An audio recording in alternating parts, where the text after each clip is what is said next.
the Elder Scrolls Online, we're bringing two different groups of players together. We got the Elder Scrolls crowd, which is used to great games like Skyrim and Oblivion and Morrowind and the older games. And then we have the MMO crowd, which is used to all the great MMOs from the last 15 years. We're bringing them all together into one great game, and we're really excited to tell you about it.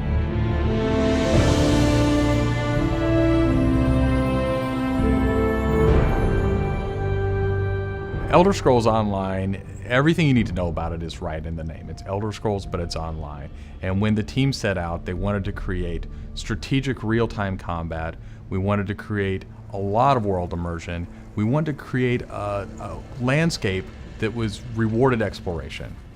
But all of that had to be brought together with really great social systems. So Elder Scrolls Online, it's set 1,000 years before Skyrim. And not only is it 1,000 years before Skyrim, but it draws on all the legends and everything that you've read about in the books that you find in Elder Scrolls games. So we've got 20 years of lore to draw upon. We made sure that Morrowind, Cyrodiil, and Skyrim feel like they do in Elder Scrolls 3, 4, and 5. The art style is right in line with those titles. Now you can explore all of Tamriel. You can return to places that you've seen before, and you can explore new places that you've never been.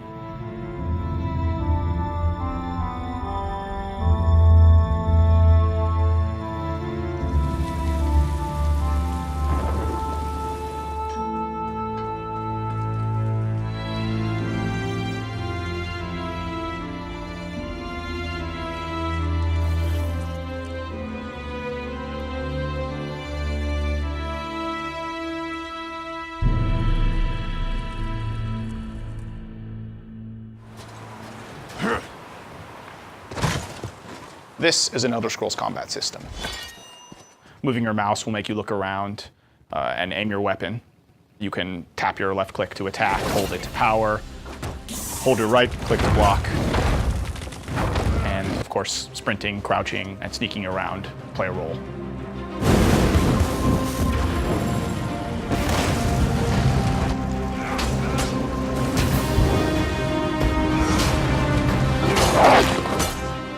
All of our characters are designed so that hundreds of them can be on screen at one time.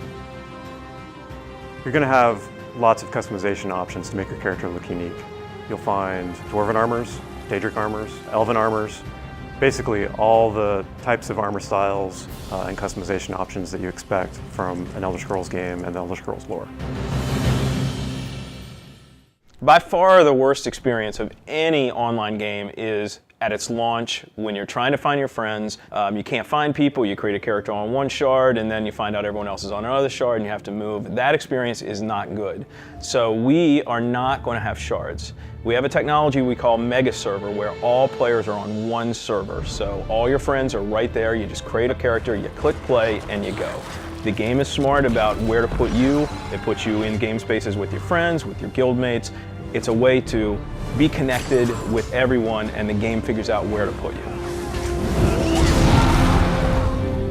So with Elder Scrolls Online, one of the big things is that you'll be able to get together with your friends and overcome obstacles. So things like public dungeons, heroic dungeons, but most importantly, when you participate with your friends or even just with strangers, you're not competing for resources. You're all working together to overcome something, and you get equal credit for that.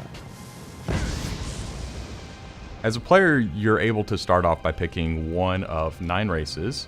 You'll be able to pick a class, so that's just the start though.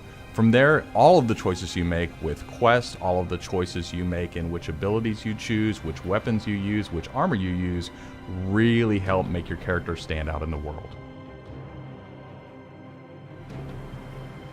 The basis for the customization system in Elder Scrolls Online is that you can use whatever weapon or armor type you actually want to use. You can play as a heavy armor character who's a tank with bow, or you can play as a mage who uses a two-handed weapon, or you can play as a sneaky guy who runs around healing people. Sort of the combination that you selected out of what armor type you use, what weapon type you use, and what class you use really creates a unique character experience for you. One of the things you're going to be able to do that's going to make you stand out is you have perks. For instance, perks allow you to become a werewolf or a vampire, or maybe even have special pets. But it's not just about that. There are other things like how you increase your stamina, how you increase your magic, or how you increase your health that really take you from your initial class choice, and it makes you stand out because you're saying these are the things that are important to me. This is the way I want to play. This is the role I want to take in combat.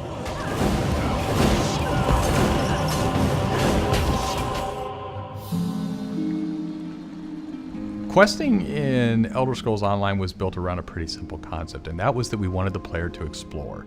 And we wanted, when the player explored, for them to be able to see something around a corner and say, oh, well, I was on this quest, but now I see something over there that's really interesting. And so they had this decision point of, you know, which thing do I do next? And that's really where we want the player to go. It's not what do I do next, it's which one of these things do I do next. The way a player finds quests in our game is really through exploration. As they wander around the world, we have an on-screen compass, and that really points out the areas of opportunity or points of interest to the player. When the player finds a point of interest in the world, this is really where all of our story content is. And they're an opportunity for the player to make a change in the world. And a really good example of that is there's a werewolf invasion. When the player gets there, they fend off the werewolf invasion, they save the town, and every time you come back to that village, you'll be remembered and thanked by the villagers. The werewolves will be gone just like you would have in Oblivion as the hero of Clutch. Once you hit level 50, that's really where the game opens up. At this point, you're going into Cyrodiil to PvP, or you're deciding you want to go on a heroic raid with your guild and your friends, or maybe you might go into an adventure zone, which is our way of getting you into a zone where you can play solo, you can play with a small group, or you can play with a really large group to overcome obstacles.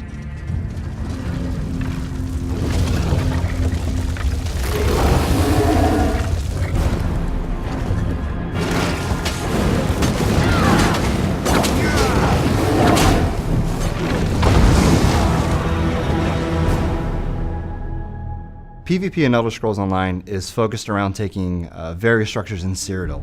If you remember Cyrodiil from Oblivion, the space is very large, and that's a perfect setting for having three alliances fight each other.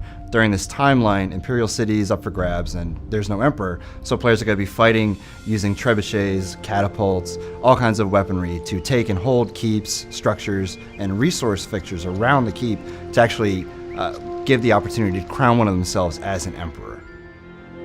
It's really important to us that, PvP isn't just a veteran game. It's got to be something that people can do from the very beginning because you want to be comfortable in getting into this. So we make sure that everybody is on equal footing. So even at level 10, you can go into our PvP area and really have a great experience and a good time.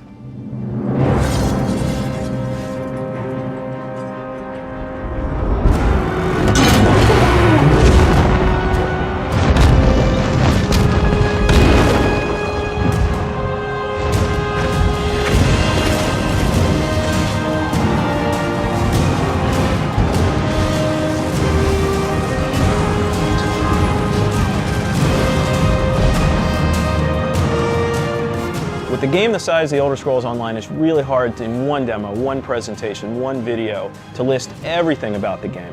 So what you've heard today are the basics. Over time, we're going to go into more depth in everything you've heard about today, and then all the other systems which we haven't talked about yet. All these elements are going to come together and make Elder Scrolls Online the next great online RPG.